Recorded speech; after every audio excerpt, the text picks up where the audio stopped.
만 들어가는 시간 될 수 있도록 주님 인도하여 주시옵소서. 예수님의 이름으로 기도드립니다. 아멘. 네, 오늘 말씀을 통해서 어떤 어려움이 있어도 우리 하나님께서 우리와 함께 하시고 우리를 지키십니다 라는 내용으로 저희가 말씀을 함께 보도록 하겠습니다. 저희가 3장 말씀에 들어가서 보면 이제 말세의 특징이 드러납니다. 그 말세의 특징이 자기를 사랑하는 것으로부터 시작이 된다라고 말씀을 드렸고요. 자기를 사랑하는 사람들은 결국 얀네와 얀브레가 모세를 대적한 것처럼 결국 복음에서 떠나갑니다. 그리고서 결국 하나님의 일을 하는 사람들을 대적하기까지 합니다. 어제 거기까지 말씀을 드렸습니다. 그리고 그런 사람들 가운데 얀네와 얀브레가 있다고 말씀도 드렸습니다. 근데 오늘 말씀을 보면 이제 그럼에도 불구하고 이런 그 말세에 대한 환경, 어려움을 주고 고통을 주는 환경, 그리고 하나님을 대적하는 환경, 이런 가운데에서도 우리가 십자가를 질 수 있나? 제가 방금 찬양을 드린 것처럼 십자가를 지며 주님께 마지막까지 저희 충성을 다하겠습니다 하고 믿음으로 따라갈 때 결국 주님께서 최후 승리를 주시고 또 그 모든 어려운 과정 가운데서 끝까지 내버려 두시는 것이 아니라 또 돕는 은혜 주신다. 이런 내용을 함께 나눠보도록 하겠습니다. 자, 10절 말씀 보면 나의 교훈과 사도 바울의 교훈과 행실과, 이제 이 행실은 자기가 중심이 되는 행실이 아니라 예수님이 중심이 되는 그런 행실입니다. 예수님이 중심이 되는 행실. 의향, 이건 삶 가운데 있는 목적, 방향성을 나타내는 표현입니다. 나의 의향, 내 삶 가운데 있는 삶의 목적, 그리고 예수 그리스도께서 나를 위해 주시고 부활하시고 주인 되셨다는 믿음, 그리고 오래 참음, 사랑과 인내와, 그리고 박해를 받음과, 박해를 받음이 들어가 있습니다. 예수님을 믿는 삶이 항상 평안하면 너무 좋겠는데 요 바로 10절까지는 좋았죠. 나의 교훈과 행실과 의향, 삶의 목적과 믿음과 오래 참음과 사랑과 인내와 박해를 받음과, 11절부터 달라집니다. 고난과, 또한 안디옥과 이고니온과 루스드레에서 당한 일과 어떠한 박해를 받은 것을 내가 가연 보고 알았거니와 주께서 이 모든 것 가운데서 나를 건지셨느니라 라고 지금 말씀하고 있습니다. 여기에서 이 사도 바울의 그 마음과 울컥하는 마음이 느껴지세요? 네. 근데 참 사도 바울이 대단하다라고 생각이 되는 것은 여기 있는 디모데에게 네가 다 알지 않느냐, 네가 다 알지 않느냐. 10절 말씀에는 좋은 거, 내가 나에 대해서 모든 좋은 것을 네가 다 알지 아니하느냐. 그때는요 그냥 덤덤하게 얘기하는 것 같습니다. 나의 교훈과 행실과 의향과 믿음과 오래 참음과 사랑과 인내를 내가 알지 않느냐 라고 얘기를 할 때 이제 사도 바울이 덤덤하게 얘기합니다. 근데 한편으로 참 그 사도 바울이 존경스러운 것은 내가 이렇게 살아왔다라고 디모데한테 말을 할 때 디모데가 인정할 거라는 것을 알고 있는 거예요. 이 얘기 내가 딴 사람한테 할 수 있을까? 이 얘기를 내가 저 같으면 제 아내한테 할 수 있을까? 우리 아들 딸한테 할 수 있을까? 라고 얘기를 한번 생각을 해보면 아내가 이거 다 알아? 하고 제가 물어보면 모르겠는데 하면 너무 창피한 거잖아요. 아빠가 이렇게 살아온 거 너 알아? 하고 저희 아들 딸한테 얘기했는데 모르겠는데요? 라고 얘기하면 너무 서운한 거잖아요. 저희 부모님한테 얘기해도 서운하고, 또 성도분들께 제가 이렇게 키운 거 아세요? 모르겠는데요? 하면 너무 서운한 건데, 지금 여기 있는 사도 바울은 이걸 알지 않느냐 하고 얘기하고 있습니다. 이런 거 보면 디모데가 이런 상황을 다 알고 있다는 것은 평소에 이 바울과 디모데가 소통이 되고 있다는 얘기죠. 소통이 되고 있다는 얘기입니다. 그래서 이런 얘기를 지금 구구절절히 하는 것도 아니에요. 나의 교훈과 행실과 의향과 믿음과 오래 참음과 사랑과 인내를 내가 알지 않느냐 라고 얘기했을 때 항상 이런 모습을 디모데가 눈으로 보았건 자기 귀로 들었건 아니면 경험을 했건 저 영적인 아버지신 바울께서 이렇게 살아온 걸 제가 다 알고 있습니다 라고 답변할 걸 알고 있기 때문에 물은 것이죠. 네, 정말 이런 모습을 보게 되면 사도 바울이 어떤 순간에서도 예수님께서 삶의 중심이 되신 그런 모습대로 살아왔구나 하는 것을 저희가 알 수가 있습니다. 그리고 또 이런 모습을 보여준 사람이 있다라는 것도 저희가 알 수가 있습니다. 이게 얼마나 복된 간증인지 모릅니다. 그래서 이 말씀이 저희 삶 가운데 나타나는 그런 간증이 되도록 저희가 기도를 해야 됩니다. 하나님, 저희도 이런 삶 살 수 있도록 인도하여 주옵소서. 사도 바울이 갈라디아서 말씀에서 갈라디아서 2장 20절에 나눈 것처럼 내가 그리스도와 함께 십자가에 죽었나니 그런 이제 산 것은 내가 사는 것이 아니고 나를 위해서 죽으신 그리스도를 위해서 사는 것이다 라는 그 얘기가 그냥 글로 나타나고 그냥 떠나가는 그런 말씀이 아니라 주변에 있는 사람이 정말 사도 바울은 그렇게 산 사람이 맞다 이렇게 증명을 해줄 수 있는 그런 사람이구나, 본인도 얘기하고 다른 사람도 그런 사람이구나, 이런 삶의 태도를 볼 수가 있습니다. 결국 지식으로 끝난 것이 아니라 다메섹 도상에서 내가 다메섹 내려가면서 성도를 핍박하러 내려갈 때 그때 만났던 예수님을 만나긴 만나는데 이제 그 모든 영적인 경험과 내 삶이 동떨어져 있는 것이 아니라 그때 만난 부활하신 예수님 만나고 나서 내 삶이 완전히 변했고 난 그분을 옷 입고 그분처럼 살려고 노력했다 라고 하는 바울의 고백이 정말인 거예요. 그렇게 살았다는 거예요. 그리고 지금 누구한테도 너는 나처럼 살아라 라고 얘기하는 겁니다. 하나님, 이 고백이 나의 고백이 될 수 있도록 인도하여 주시옵소서. 그를 통해서 이 하나님 말씀의 능력이 내 삶 가운데 드러나고 이를 통해서 정말 저희가 기도해야 되는 내용인데 저희 주변에서 저희를 바라보는 사람들이 정말 작은 예수님 될 수 있도록 인도하여 주옵소서. 또 그 사람 바라보는 사람들이 또 작은 예수님 될 수 있도록 인도하여 주옵소서. 이런 삶을 통해서 정말 하나님의 나라가 이 땅 가운데 말세 때라도 이루어지는 그런 말씀의 능력이, 삶의 능력이 나타날 수 있도록 인도하여 주옵소서. 누구를 통해서요? 나를 통해서. 이렇게 기도하시고 또 응답 받으시는 저 여러분 되시기를 예수님의 이름으로 축원합니다. 이 앞에 있는 좋은 얘기가 나올 때는 간당간당하게 단어로 넘어갑니다. 이 사도 바울이 굉장히 직관적인 사람입니다. 그런데 박해, 고난, 우리가 찬양을 방금 드린 것처럼 십자가를 질 수 있나 이런 내용의 그 얘기를 하고 싶을 때 갑자기 뭔가 울컥하면서 말이 길어지는 걸 볼 수 있어요. 이게 나오는 거예요. 너무 힘든 게. 보시면 박해를 받음과, 박해를 받았다고 하죠. 그 다음 고난과, 또한 좀 깁니다. 그 다음부터 안디옥과 이고니온과 루스드라에서 당한 일과 어떠한 박해를 받은 것을 내가 과연 보고 알았거니와 주께서 이 모든 것 가운데서 나를 건지셨다라고 얘기하고 있습니다. 여기에서 이제 사도 바울이 박해를 받은 것이 무엇인가 저희가 한번 알아볼 필요가 있습니다. 여기 나와 있는 대로 안디옥과 이고니온과 루스드라에서 사도 바울이 도대체 무슨 일을 당했길래 이 일을 읽는데 울컥하는 느낌이 들까? 이 내용이 그 사도행전 말씀 가운데 나와 있습니다. 이 모든 내용이 사도행전 13장과 14장 말씀에서 사도 바울과 그의 일행이 갈라디아 지역을 방문했을 때 받은 박해를 보면 나와 있습니다. 1차 선교 여행 때 일인데요. 이때 디모데의 고향이 어디입니까? 루스드라예요.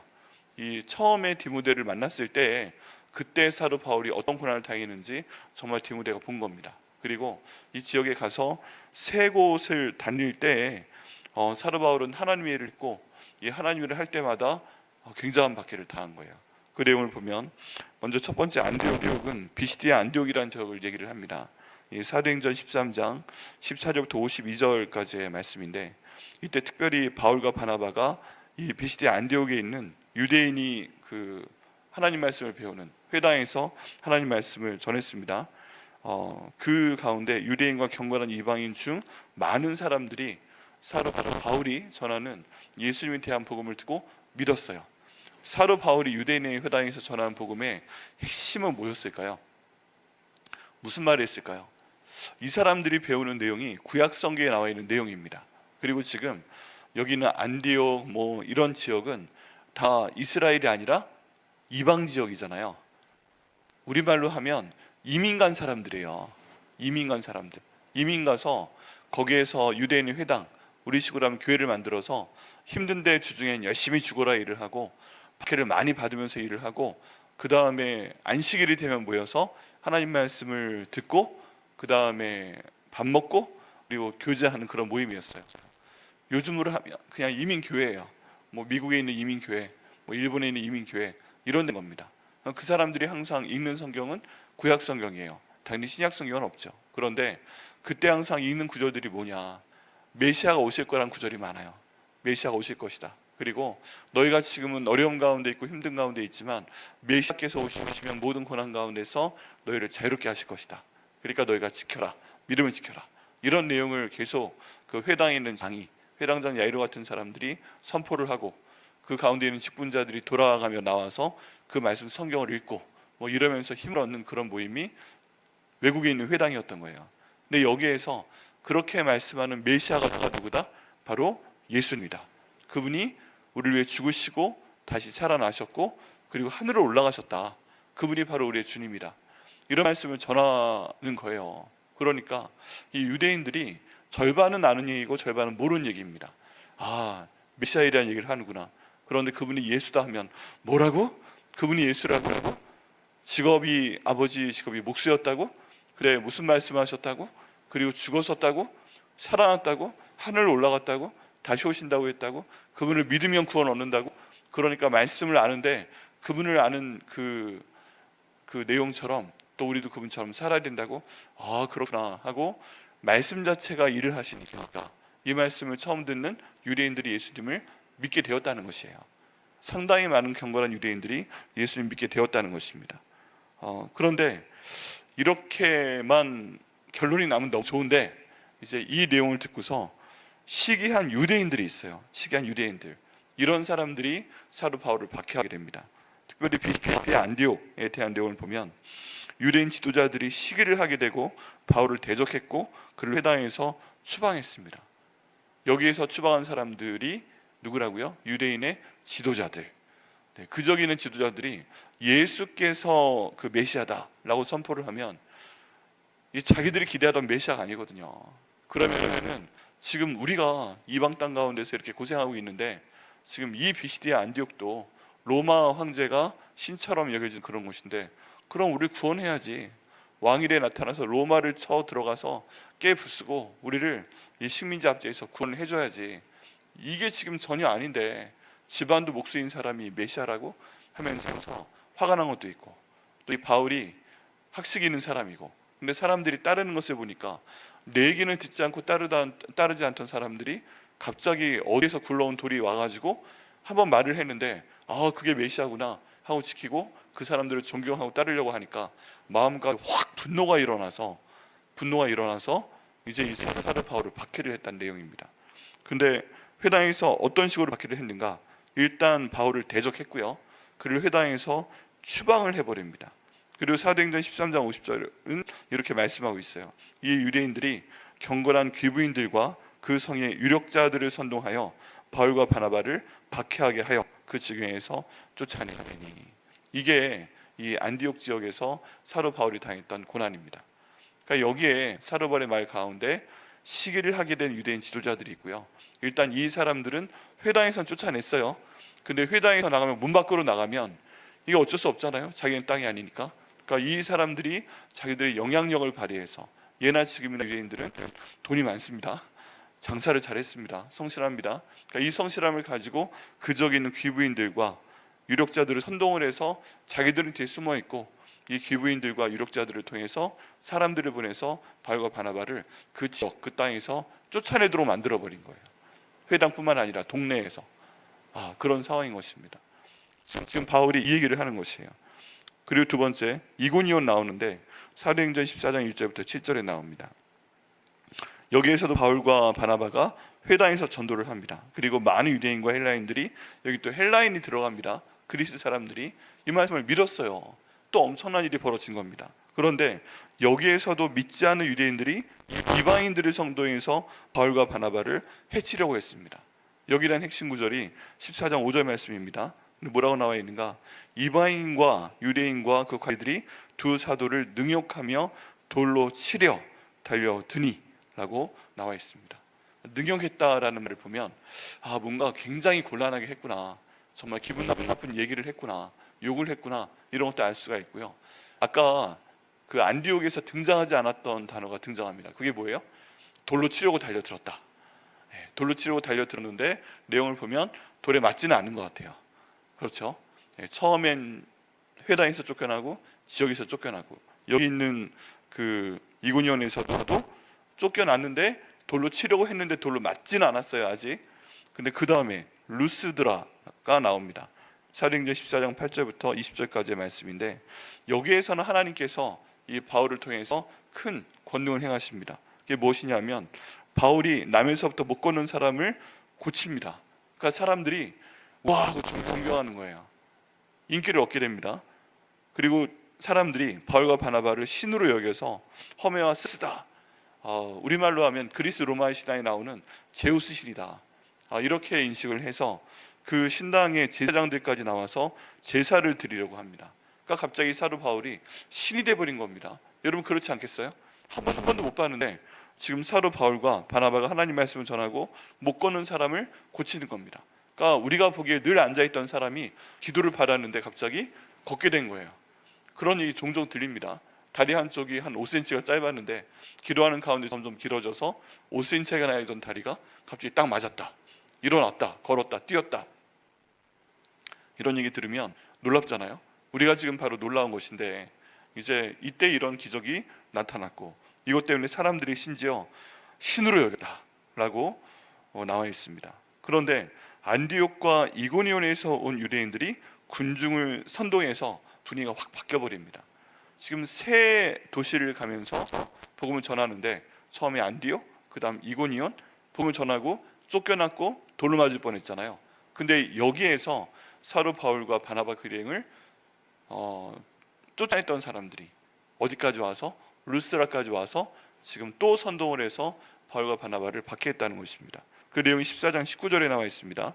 유대인들이 안디옥과 이고니온에서 와서 무리를 충동하니 그들이 돌로 바울을 쳐서 죽은 줄 알고 성 밖에 끌어내치니라. 유대인들과 선동을 했는데, 여기 보면 꼭 선동한 사람들은 빠져 있어요. 본인들은 뒤에 있고 애매한 사람들 앞으로, 잘 모르는 사람 내보내서 저 나쁜 놈들이 가서 돌로 쳐, 돈 줄게 돌로 쳐. 그리고 그 사도행전에 보면 비루한 자들을 설득해서 그들에게 돈을 줘서 이제 선동을 하고 그리고 돌로 치도록 뒤에서 조정을 합니다. 여기에서도 유대인들이 직접 사도 바울과 바나바를 돌로 치는 것이 아니라 이제 사람들을 충동을 해서 그 사람들이 돌로 바울을 치게끔 합니다. 그래서 돌로 맞아서 죽은 지경까지 갔어요. 죽은 지경까지. 돌에 하도 맞아가지고 숨도 못 쉬는 지경까지 간 거예요. 죽은 줄 알고 성 밖에 끌어내쳤다. 돌로 쳤는데 피를 흘리고 기절한 것 같으니까 질질질 끌고 와서 성문 밖에 집어 던져버리고 죽었다, 아이 재수없어, 그런 다음에 들어갔다는 것입니다. 그러니까 이게 14장에 나와 있는 그 내용이, 처음에는 그냥 쫓아냈잖아요. 두 번째는 돌로 치려고 했는데 안 맞았잖아요. 근데 세 번째 성에서는 이제 지난 성에서 우리가 돌로 찍었어야 되는데 이제 그거를 이루어서 죽기까지 찍어버리고 그 다음 내쫓았다. 이 내용이 지금 사도 바울한테 너무 서러운 거예요. 그런 고난이 있었던 것입니다. 죽을 지경까지 얻어 터졌습니다. 그게 바로 11절에 있는 말씀이에요. 박해를 받음과 고난과 안디옥과 이고니온과 루스드라에서 고난의 단계가 커져갑니다. 쫓김을 받았고 그 다음 돌에 맞을 뻔했고, 세 번째는 진짜 돌에 엄청나게 맞아서 죽은 줄 알고 밖에 사람들이 질질 끌고 나가서 버렸고, 이런 일을 당한 일과 또 이런 식으로 억타한 박해를 받은 것을 내가 과연 보고 알고 있지 않느냐 디모데야. 그런데 사도 바울의 고백은 뭐예요? 그래서 내가 너무 힘들었다, 이걸로 한 책 한 권 쓰는 게 아니고 딱 여기서 끝납니다. 그리고 무엇을 강조해요? 주께서 이 모든 것 가운데서 나를 건지셨다. 사도 바울의 그 다음 얘기는 이런 어려움 가운데서 불평을 하면 안 되는데, 그런 어려움 가운데서 나의 주께서, 나의 모든 것들을 주관하신 주께서 그 어려움 가운데서도 나를 건지셨다 한 것을 감사하며 고백하고 있습니다. 여러분 고난 가운데 계십니까? 어려움 가운데 계세요? 여기 안디옥, 이고니온, 루스드라 하면서 점점 그 고난의 강도가 세지고 있습니다. 근데 우리의 기도 제목은 뭐예요? 고난이 안디옥 정도에 있다면 그 다음 단계에서 고난이 줄어들 수 있도록 해주세요. 없어지게 해주세요. 이런 기도를 하잖아요. 근데 현실은 그 다음 단계에서 고난이 더 세지는 겁니다. 마지막에는 하나님이 일을 했을 뿐인데 죽도록 돌에 깨지도록 맞은 다음에 밖에 그냥 던져집니다. 마치 죽은 개처럼. 이런 상황이 돼도 사도 바울은 감사하며 가고 있다. 근데 지금 사도 바울은 왜 감사를 해요? 자기 일 때문에 어떤 일을 하다가 이런 고난받은 게 아니라 복음을 전하다가 이런 일을 당하고, 내가 알고 있는 주님의 말씀대로 살려고 하다가 이런 일을 당하고, 내가 알고 있는 복음에 대해서 다른 사람한테 말 안 하고 살면 이런 고난 받을 일이 없어요. 근데 이방인의 사도를 부름 받았으니까 성령께서 계속 이끄시는 대로 했을 뿐인데 이런 고난을 받을 때 지금 사도 바울은 주께서 이런 가운데서도 나를 죽이지 아니하시고 살려주신 게 감사하다, 이렇게 고백을 하고 있다는 것입니다. 이 내용을 보면서 주여 저에게도 이 바울의 고난을 주시옵소서라는 기도는 죽어도 안 합니다. 네, 제가 지난 주일에 말씀드렸죠. 주여 이 고난을 제게도 주시옵소서, 그런 기도 하자는 얘기 하는 게 아닙니다. 네, 주시면 받아야죠. 이런 고백해야죠. 그런데 그럼에도 불구하고 이런 고난을 달라고 하지 않아도 주님의 일을 하다가 이런 말도 듣게 하시고 얻어맞게도 하시고 말도 안 되는 대접을, 융숭한 대접이 아니라 막 조소를 당하고 비천함을 당해도 그런 가운데서 우리가 강소해야 될 것보다 이런 고난을 주시는 상황 가운데서도 주께서 나를 건지셨다라고 고백하면서 저희가 빠져나와야 될 줄 믿습니다.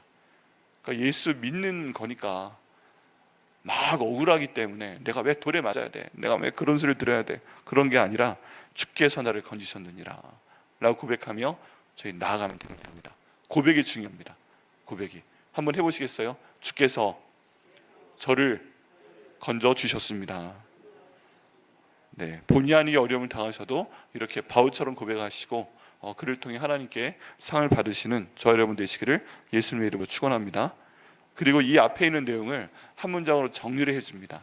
이 바울 서신을 보면 바울이 탁월함을 느낄 수 있는 게 어떤 얘기를 할 때 그 내용의 핵심적인 내용을 한 문장으로 정리하고 풀어주는 경우도 있고, 그리고 앞에 그런 얘기를 하고 이 내용을 한 문장으로 정리해주는 그런 글을 참 잘 씁니다. 근데 이 12절 말씀이 그렇습니다. 같이 한번 읽어보시겠습니다. 시작. 무릇 그리스도 예수 안에서 경건하게 살고자 하는 자는 박해를 받으리라. 내가 예수 믿기 때문에 내 남편한테 욕을 먹고 아내한테 욕을 먹고 때론 부모님한테 욕을 먹고 때론 아들딸한테 욕을 먹고 때론 내 친형제 자매한테 욕을 먹어도 그런가 보다 하셔야 됩니다. 아멘이십니까? 네. 그런가 보다. 주변 사람들한테 욕을 먹어도 그런가 보다, 당연하지. 저 지들은 안 되는데 난 예수님 말씀 알고 그대로 살려고 하는 거니까 자기들이 박해를 해야지. 시기가 나서 그래요. 왜 시기가 나요? 저 사람 저렇게 살다 보면 천국 갈 걸 그 영혼이 알아요. 그래서 시기가 나요. 왜 근데 그 사람들은 시기를 해요? 내 주인이 나이기 때문에 나는 믿고 싶어도 못 믿어요. 나는 그렇게 생각하고 싶어도 생각이 안 돼요. 난 그렇게 말을 하고 싶어도 말이 안 돼요. 난 그렇게 살고 싶어도 여러분 죽어도 안 돼요. 예수님 믿고 성도인 사람, 내 삶 가운데 하나님 말씀이 들어와 있고 예수님이 내 삶의 주인이시고 성령이 이끄는 사람은 죄를 짓고 싶어도 못 짓는다 라고 말씀하고 있는데, 이 사람들은 그렇게 살고 싶어도 안 되는 거예요. 왜 그래요? 우리가 읽었던 어제 말씀, 그 사람들은 자기를 사랑하기 때문에, 자기 삶의 주인이기 때문에 주인이 다르니까 안 되는 겁니다. 그래서 시기가 나는 것이고 그래서 박해를 하는 거예요. 안 되는 거예요.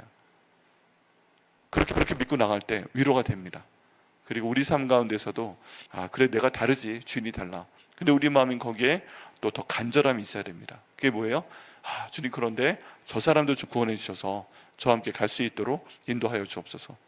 우리의 마음은 예수께서 주인 된 사람으로 강력하고 그리고 자부심을 갖고 있을 수 있지만, 이게 다른 사람들과 나를 차별화해서 난 이렇게 살다 천국 갈 거야, 난 생명의 매력을 얻을 거야, 넌 지옥 가, 죽어도 안 되지, 이렇게 하면서 그 사람들에 대해서 오히려 우리가 빚고 그리고 어떤 차이를 만들어내는 것이 아니라 우린 그들을 위해 기도해야 되고 불쌍히 여겨야 되고, 하나님 내 가족 아닙니까? 내 남편 아닙니까? 내 자녀 아닙니까? 하나님 우리 부모님 아닙니까? 내 형제 자매 아닙니까? 내 사랑하는 일하는 동료 아닙니까? 구원하여 주시옵소서. 제가 고난받을 걸 각오하고 박해받을 걸 각오하고 복음을 전하고 예수님의 모습을 내 삶을 통해 보일 테니까 저 사람 좀 구원하여 주시옵소서. 부끄러운 구원이라도 받을 수 있도록 인도하여 주옵소서 라고 기도할 때 우리의 박해라는 이 씨앗을 통해서 하나님께서 구원의 역사를 이루실 것을 믿습니다. 내가 왜 박해를 받는 거예요? 나도 구원 받아야 되지만 다른 사람 구원하기 위해서 우리가 받아야 되는 줄 믿습니다. 그런데 가족한테 복음 전하는 상황, 그래서 내가 한마디 듣기 싫은 소리 듣고 때로는 뭐 맞기까지 하고 쫓겨나는 상황이 있는데, 그런 박해를 받고서라도 이 사람이 구원 받으면 난 하겠다. 지금 사도 바울이 왜 맞고 다녀요? 돌 맞고 다녀요? 그럼에도 불구하고 너희가 예수 믿으면 나는 복음 전하겠다, 그런 마음으로 믿고 다니는 겁니다. 이거 안 해도 돼요. 사도 바울이 잘 사는 사람이고 많이 배운 사람이고 얼마든지 혼자 잘 먹고 잘 살 수 있는데 예수님을 사람들한테 전하기 때문에 이런 박해를 받는 것입니다. 그래서 안바라로 내가 이런 박해를 받고 있다면 하나님 걔에게 복이 될 수 있도록 인도하여 주시고 당연한 것을 얘기하여 주시고 그냥 그게 그런 거다 하고 믿고 나갈 수 있도록 주님께서 저희도 주관하여 주시옵소서. 우리 찬양 아까 드린 것처럼 십자가를 지고 갈 수 있는 종들이 될 수 있도록 인도하여 주시옵소서. 그렇게 한다고 다른 사람들이 변하냐? 변할 수도 있지만 안 그럴 수 있다는 마지막 얘기가 13절 말씀으로 마무리가 됩니다. 악한 사람들과 속이는 자들은 더욱 악하여져서 속이기도 하고 속기도 하나. 내가 이렇게 살아도 갑자기 모든 주변 상황이 야, 저 사람이 나를 위해 저런 박해를 당해주고 아유 훌륭한 사람이네 하고 나서 회개하고 빨리 돌아오냐? 안 그럴 수도 있어요. 여기는 속이는 자들과 악한 자들이 더욱 악하여진다고 돼 있잖아요. 우리가 사도행전 말씀에서 방금 봤던 것처럼 사도행전 14장에서 안디옥에서 그 박해를 했던 유대인들이 회개하는 것이 아니라 그 다음 이고니오까지 따라오고 마지막에는 루스드라까지 따라와서 사도 바울을 돌로 치게끔 만들고 죽게끔 돼서 밖으로 내치기까지 이 사람들이 점점 더 악해지는 걸 볼 수 있잖아요. 회개하고 예수 믿었으면 좋겠는데 이 인간들은 더 악해집니다. 더 악해져요. 그런 상황이 생기더라도 우리가 할 수 있는 고백은 뭐다? 십자가를 질 수 있나? 라고 주가 물어보시고 우리에게 이런 고난을 주실 때 믿겠습니다. 주님 마지막까지를 도와주심을 감사합니다. 그러나 데려가시면 데려가시는 것이고 하나님 주님 나라 위해 사용하여 주옵소서 라고 믿고 나갈 때 하나님께서 그에 합당한 복을 우리에게 주실 것을 믿습니다. 어려움 가운데 계시면 계십니까? 근데 다른 것 때문이 아니라 내가 잘못해서 고난받으면 어쩔 수 없죠. 그런데 예수 믿기 때문에 예수님을 전하기 때문에 내가 받는 고난이라면 주님 내게 복 주실 걸 믿습니다. 그리고 여기 나와 있는 말씀처럼 당연한 거다. 그리고 그런 가운데서 주께서 저를 건져 주시옵소서 기도하시고 응답받